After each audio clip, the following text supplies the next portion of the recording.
Ufinyanzi ni ubunifu wa kutumia udongo kutengeneza vyombo mbalimbali.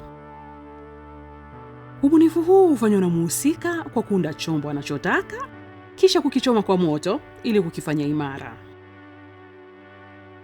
Udongo ni mali, udongo ni fursa.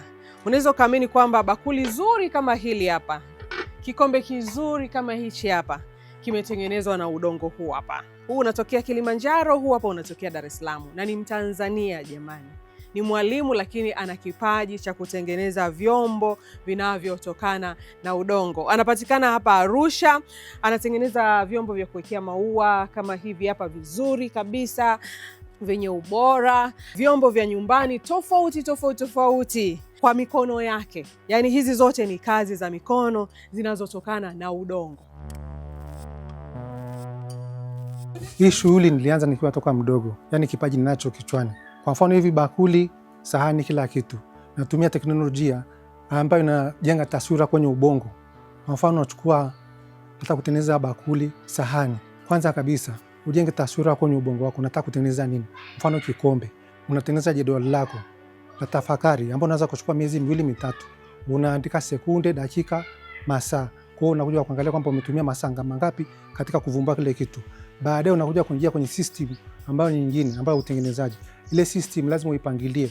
Unapoangalia kitu tu unaingiza kwenye ubongo wangu. Mfano sahani, naweka kwenye taswira ya ubongo. Ndio kwamba nataka kutengeneza sahani. Kwa hiyo naanza kuitengeneza kwa muda ambao unaofikiria. Hatua ya kwanza unaandaa modi yako. Ushaandaa modi yako, unaandaa udongo wako, mfano ceramic.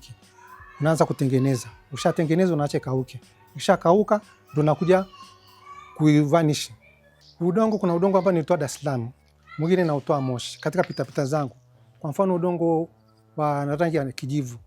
Kuna sehemu moja pale Dar es Salaam, wakati tunavuka mto tu, nikaangalia udongo nasema huu udongo unanifaa. Na kweli nilivyochukua ule udongo kanifaa. Pia udongo wa Moshi. Nilikuwa kule Moshi nikaangalia udongo unafaa kwa mfinyazi. Nikajua kweli unanifaa udongo. Nikauchukua nikaleta hapa, nikaanza kushughulikia. Nikaona kweli udongo unafaa. Ila una utengenezaji na process kubwa sana kutengeneza. Maana udongo lazima kuna kutreat kwa kutumia madawa. Kisha utreat sasa unakaa kwa muda kama miezi 1 na kutoa umeshakomaa. Uwezo ukachukua hivi kwaje kutengeneza hapana.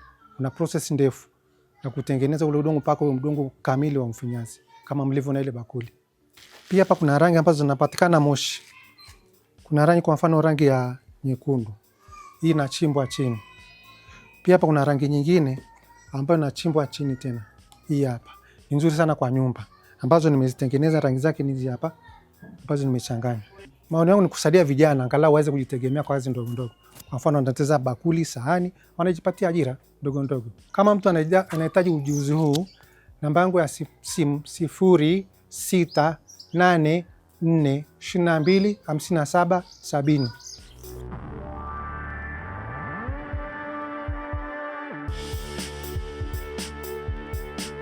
Mama Eunice ni jirani wa David, ambaye pia ameshawahi kununua bidhaa hizi zinazotengenezwa na udongo. Nimependa jinsi alivyokuwa amenionyesha, vimenivutia, nikaona nivichukue na mimi nimuungishe. Vinavutia watu wanavipenda, na mimi nilikuja hapa kumuungisha. Mpaka wengine wanatamani, wananiuliza umevitoa wapi? Ndio. Ubora wake ni kwamba nikiweka hata pale mezani hivi inapendeza. Mgeni akija anafurahia. Ndio.